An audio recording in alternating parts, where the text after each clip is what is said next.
Nasa state of calamity pa rin ang Kalumpit sa Bulacan dahil sa mahigit isang buwang pagbaha. Problemado na rin ang ilang bakwit, lalo't nalulubog din sa tubig ang evacuation centers. Nasa frontline ng balitang yan si Camille Samonte. Lubog pa rin sa baha ang bayan ng Kalumpit sa Bulacan dahil sa mga nagdaang bagyo at habagat na sinabayan pa ng high tide.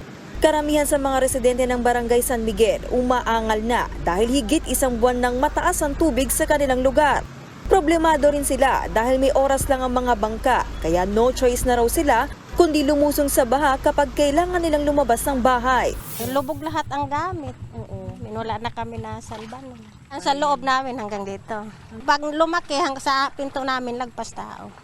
Pagka malakas na po ang yung agos, nag-evacuate po kami. Lubog din ang mga bahay sa Barangay Maysulao. Ang ilang residente, mag-iisang buwan nang nakatira sa evacuation center na minsan ay binabaha rin. Dito, pag nag-high tide, nagkakatubig din pati yung court. Last time po kasi nakaplano na kaming lumipat ng Sunday.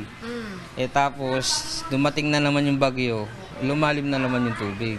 Problemado rin ng mga bakwit ang kawalan ng pagkakakitaan. Kaya ang iba sa kanila, kanya-kanya ng diskarte. May nagtayo na nga ng maliit na tindahan sa evacuation center. Nagtitinda rin po ako ng mga merienda. Nahinto rin po kami magtinda. Nung po lumipat kami dito, naisipan ko nga po magtinda ng ganyan, kahit konti, para po yung mga pangangailangan ng mga nandito sa loob, dito na lang po nila bibilin. Sabi ng Bulacan PDRMO, mababa ang dalawang barangay sa Kalumpit kaya hirap lumabas ang baha papuntang ilog. Nananatiling nasa state of calamity ang Kalumpit noon pang bagyong Egay dahil sa baha. Ganito raw ang karaniwang nangyayari kapag sumabay pa ang high tide sa pag-ulan. Ngayong araw kasi na to, ang high tide natin ay kaninang 1:15 at nasa 2.7 pa ang ating height pa, almost 3 feet pa rin. So ito ang nag-cause ng height ng pagbaha sa ibang mga coastal areas katulad ng Malolo, Hagonoy, Kalumpit, Paumbong, Ubando at Bulacan. Dahil sa baha at sama ng panahon, suspendido na ang klase sa lahat ng antas sa pampubliko at pribadong eskwelahan sa buong Bulacan.